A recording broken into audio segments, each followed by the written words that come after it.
A ideia inicial que foi nos passada era que nós fizéssemos um bate-papo, né? Mas provavelmente em função do tempo, se a cada tópico nós formos bater um papo, vai alongar demais a nossa conversa, né? Enfim, então vamos tentar ser o mais sucinto possível, até porque de repente as perguntas podem gerar mais situações interessantes a vocês do que propriamente uma palestra expositiva, né? E eu gostaria de começar sobre a temática colocando uma situação que o professor João Rocha expôs aqui com relação à criatividade do povo brasileiro, né? A criatividade, o improviso, esse espírito espontâneo. Isso de fato é verdade, né? A prova são vocês aqui que provavelmente tiveram que usar de algum artifício criativo para poder estar aqui, que nós sabemos que não é fácil, mas infelizmente é nisso muitas vezes que está baseado a ação do professor de educação física na escola. E só isso não é o suficiente, né? Nós tínhamos uma situação anterior que infelizmente ainda existe, mas é em muito menos escala, de que o professor de educação física era o faz-tudo, né? Era ele que muitas vezes varria a escola, trocava a lâmpada, ajeitava o ventilador, trocava o cano que quebrou, ajeitava o bebedouro, né? Quem é mais velho do que eu na profissão sabe do que eu estou dizendo, né? Eu vi professores fazendo isso. E eu sou de uma época que, graças a Deus, não precisei fazer, né? Muitas pessoas já vieram batalhando antes de mim para que esse quadro mudasse, né? E eu faço essa fala para esses que estão chegando, para que a gente mantenha esse quadro, para que não deixe isso retroceder na história da educação física, seja ela em Campo Grande, em outro município, em Mato Grosso do Sul ou no Brasil, de maneira geral. E uma outra situação que eu gostaria de comentar agora, surgido na fala do professor Herculano, o Andrei fez um questionamento muito válido com relação a esse professor, e eu gostaria de fazer o comentário no seguinte sentido: independente de estar sendo remunerado ou não, se ele assumiu o compromisso, ele deveria cumprir, né? Independente, porque quando ele iniciou a atividade, ele sabia que não ia ser remunerado. Ou se ele estava fazendo isso em função da remuneração, que a partir do momento que ele soube que não ia ser remunerado, ele parasse. Agora, se ele assumiu um compromisso, ele deveria ter continuado cumprindo, né? E isso vale aqui para nós com relação ao nosso compromisso que nós temos de maneira geral com os nossos alunos, né? Provavelmente você contratado e concursado, você vai receber o seu salário. Não é um dos mais altos do mundo? Efetivamente não é, todos nós sabemos disso, né? Mas a partir do momento que nós assumimos o compromisso de desenvolver as atividades com esse aluno, nós vamos fazer o melhor que cada um aqui pode, né? E quando me falaram a respeito de vai lá e fala sobre a perspectiva da educação física escolar, e a perspectiva da educação física escolar está aqui dentro.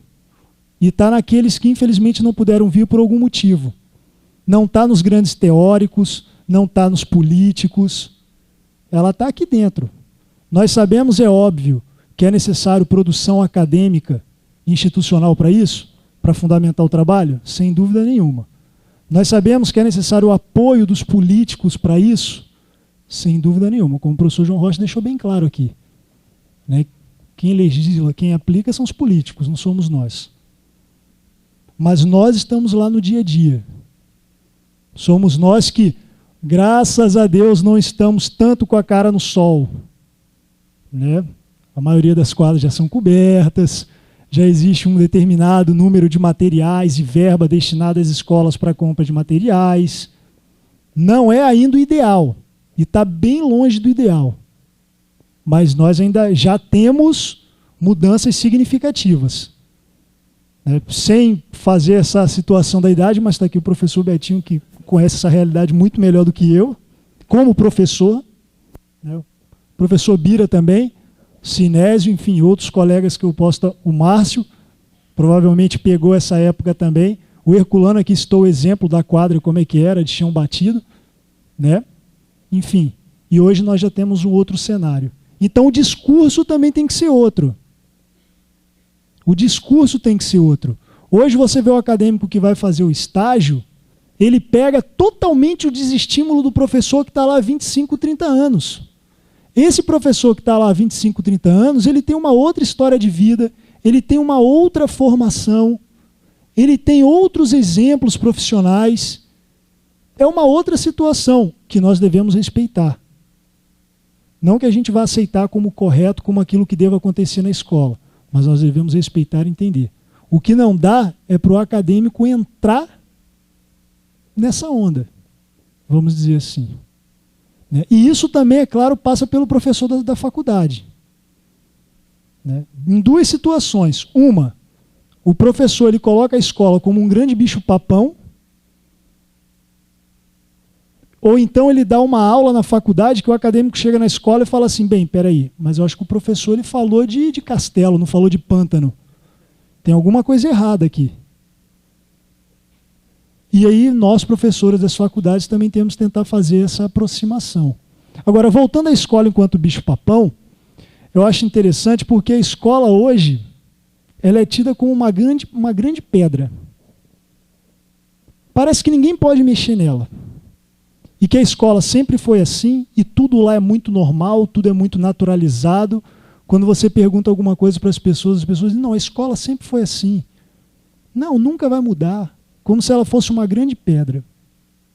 Mas por mais que a gente imagine que ela seja essa grande pedra, nós podemos imaginar que embaixo dessa pedra pode existir vida, pode existir uma organização, pode existir caminhos.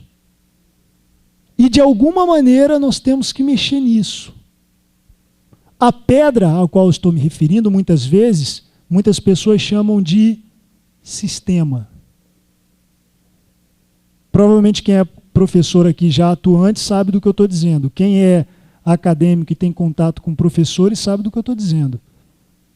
Tudo o que acontece, a pessoa põe a culpa no sistema. E aí nós temos agora, por exemplo, os referenciais, da rede municipal, da rede estadual. E aí o professor responde para o aluno, quando o aluno pergunta, professor, por que eu estou aprendendo isso? Ou melhor, porque eu estou aprendendo não, Por que nós estamos fazendo isso? Porque não necessariamente ele vai aprender, Por que nós estamos fazendo isso? Aí o professor responde, porque a secretaria mandou. Porque está no referencial. Bem, se for dessa maneira, então nós não precisamos nos formar. A gente pode pegar qualquer um que saiba ler, lê o referencial e aplica. Nós não precisamos estar na faculdade. Nós não precisamos estudar, não precisamos formar, não precisamos fazer nada disso. E aí surge a situação da faculdade também é algo bastante interessante quando a gente fala em licenciatura e bacharelado. Nós temos alguns ganhos e temos algumas perdas. Vou falar especificamente de um ponto de perda, que eu acho que pode ser uma perda, que eu particularmente acho muito perigoso. O curso de licenciatura, por ser um curso mais curto, ele ser usado como trampolim para o bacharelado. O que muitas vezes acontecia no curso de licenciatura plena, como eu me formei. As disciplinas destinadas à área pedagógica, muitos dos colegas que se formaram comigo não se interessavam. Cumpriam por obrigação, estavam lá, tal, de alguma maneira, enfim, passaram. Eu conto essa história para os acadêmicos que têm a oportunidade de participar de alguns bate-papos comigo, e eu acho muito interessante, porque eu me formei numa turma de 15 alunos, eu e mais 14. Foi a primeira turma da Universidade Federal noturno, como a maioria de vocês aqui estudam no noturno, acredito.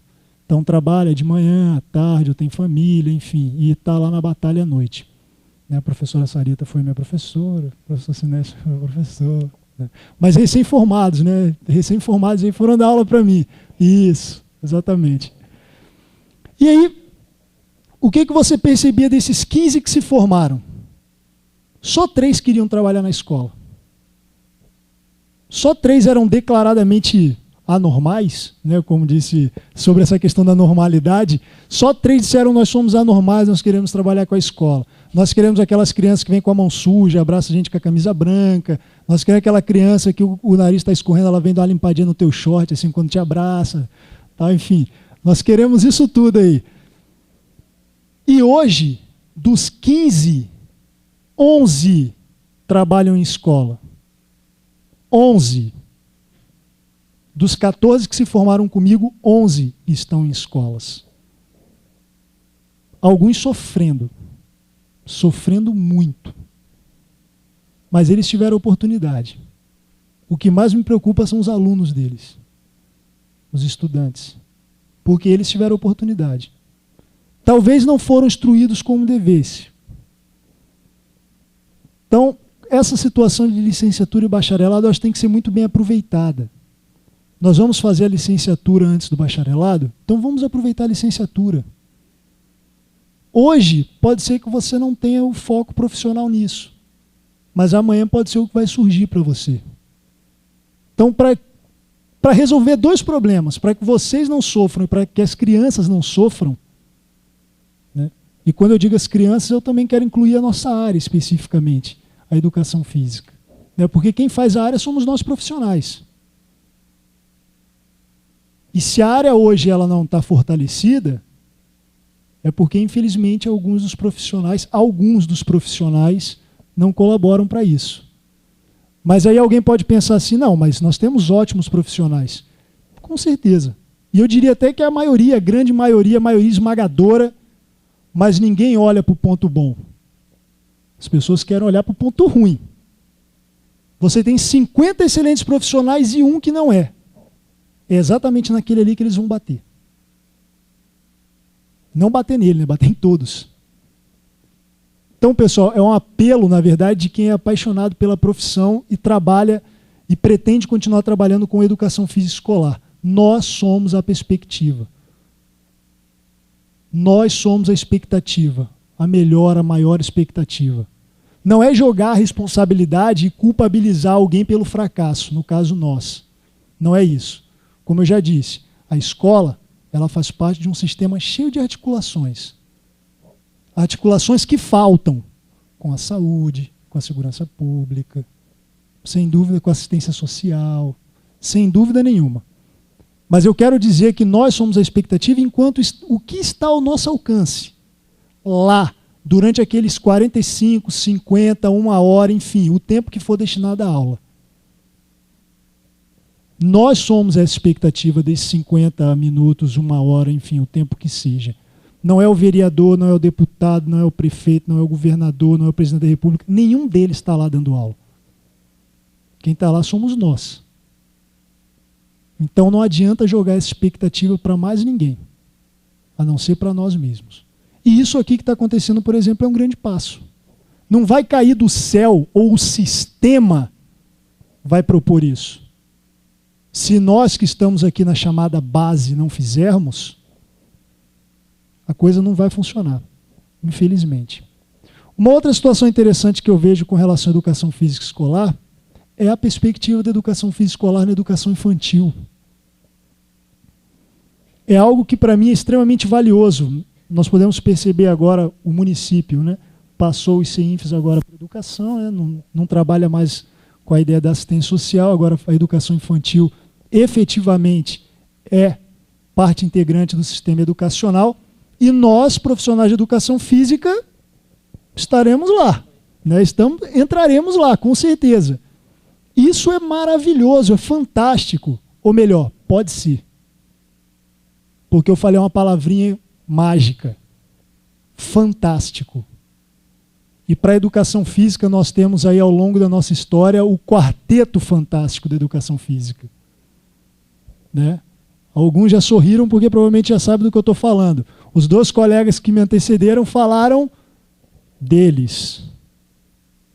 Do quarteto fantástico. Futsal, handebol, voleibol, basquetebol. Quarteto fantástico da educação física. E na educação infantil eu vejo, bem, ganhamos mais um espaço conquistado, né, que os colegas da história aí vêm trazendo para a gente, nós vamos mantê-lo, assim espero, é uma expectativa. Né? Mas será que vão ser mais alguns anos para os alunos ficarem no quarteto fantástico? E a situação pode piorar. Quando a gente acha que não pode, pode piorar. Além de ficar só no Quarteto Fantástico, pode ficar preso somente ao procedimento do Quarteto Fantástico, que é o famoso rola-bola. Desculpa a expressão da palavra, mas alguns colegas, né, joga a bola e deixa o pau torar. Né? Será que vai ser isso que vai acontecer? E isso é preocupante. É preocupante, mas nós estamos aqui para isso, para conversar, para trocar experiências. Os professores das faculdades estão no empenho para formar os acadêmicos em outras perspectivas. Né? E quando eu digo isso, pessoal, tem que ficar muito bem registrado que eu não estou fazendo uma fala contra o esporte. De maneira nenhuma, o esporte é fundamental para a educação física. Mas ele é tão fundamental quanto as práticas do jogo, as práticas das lutas, a dança, as atividades rítmicas expressivas, a ginástica, o conhecimento sobre o corpo, enfim, o que está lá no parâmetro curricular nacional, que talvez também não seja o melhor documento do mundo, porque vem de um outro modelo europeu, enfim, da Europa, não tem, mas não vamos entrar no mérito da questão. Mas, de fato, aquela relação ali já seria interessante, se todos tivessem o mesmo grau de importância na escola. Mas aí, de repente, alguém apressado pode pensar assim, olha, lá na minha escola, eu trabalho com dança. Pô, legal. Toda vez antes do jogo de futebol, nós fazemos uma dança para aquecer. Poxa, a dança está lá, legal. Mas aí, para atender ao Quarteto Fantástico, o que acontece? Tudo vira pré-desportivo. Tudo vira pré-desportivo. A ginástica, que a Sareta infelizmente não está aqui, vira pré-desportivo. O jogo... Oh, desculpa, Sareta, você estava aqui, você fugiu. A ginástica vira pré-desportivo. Né? O jogo vira pré-desportivo, a brincadeira vira pré-desportivo, a luta vira pré-desportivo. Tudo vira pré-desportivo. Tudo vira motivo para aquecimento, para que a gente possa entrar na parte principal da aula, que é o Quarteto Fantástico. Outros ainda podem dizer, opa, pera aí, mas na minha escola eu não trabalho com Quarteto Fantástico não, agora a Liga da Justiça aumentou. Não é mais Quarteto Fantástico, agora a gente já está na Liga da Justiça. Por quê? Porque eu trabalho com tênis de mesa. Maravilha! Como você trabalha com tênis de mesa? Exatamente igual eu trabalho com handebol, futsal, basquete e o voleibol. Na parte procedimental. Quando passaram Jogos Olímpicos, passaram Pan-Americanos, constantemente nós ouvimos por que o Brasil não se torna uma potência olímpica? Por que o Brasil não se torna uma potência esportiva? Porque o esporte não é difundido na escola. Porque os professores de educação física. Mas o nosso papel na escola não é esse. Nós não vamos formar o Brasil uma potência olímpica na escola. Nosso papel lá é outro. A educação física escolar é outra. Não é de formar um atleta olímpico, não é de detecção de talento. A nossa proposta lá tem que ser outra. Senão a gente acaba ficando confuso, né? O professor de educação física faz o mesmo trabalho do que o professor faz na escolinha, do que o professor faz no clube, do que o professor faz lá no campo da vila, enfim. E aí vira tudo uma grande coisa só, como se tudo fosse a mesma coisa. Mas não é. Os objetivos são diferentes, as metodologias são diferentes, as abordagens são diferentes. E a postura deve ser diferente. A identidade que o professor deve assumir nesses espaços deve ser diferente. Isso é muito importante que seja contextualizado. Óbvio, o professor Herculano colocou muito bem aqui e eu concordo plenamente com isso. A prática esportiva enquanto elemento cultural regrado é muito importante.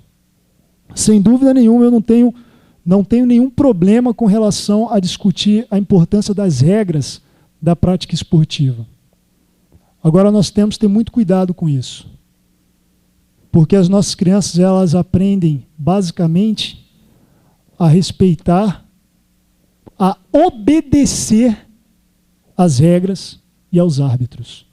Inclusive, muitos professores de educação física se tornam árbitros, né? Não são professores de educação física. Chega na escola, ele está de árbitro, ele não está de professor de educação física. Ele está de apitador. Né? Aquele apito pendurado no pescoço, que é característico nosso, né? Bota o apito na boca, fica pi, pi, pi, pi, pi, 5 minutos ou 2 gols, entra um time, entra outro, pi, pi, pi, pi, pi, acabou 50 minutos, pessoal, sala, beber água, beleza, tranquilo, encerrou a sessão. Né? Vamos lá.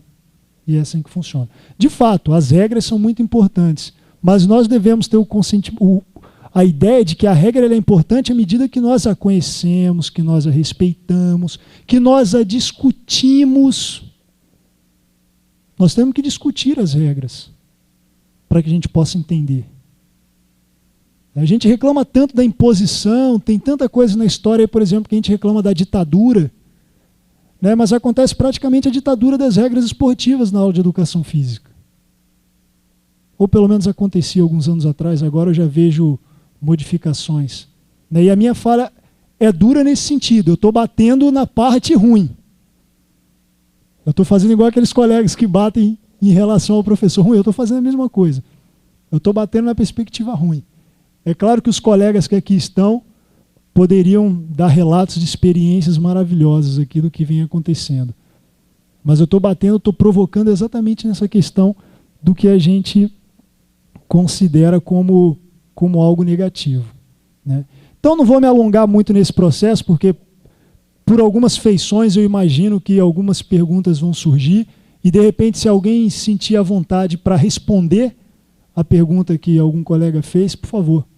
Eu acho que a proposta, inclusive da educação física escolar, é exatamente essa, é trabalhar coletivamente. Alguém pode dar o pontapé inicial, alguém pode provocar, mas a gente deve permitir a circulação desse poder aí. Então, geralmente dizem que quem tem o poder é quem está com o microfone, né? Então vamos circular esse poder. Se de repente alguém perguntar e alguém quiser responder, se sentir à vontade para isso, contar um caso de experiência, eu acho que é para isso que a gente está aqui.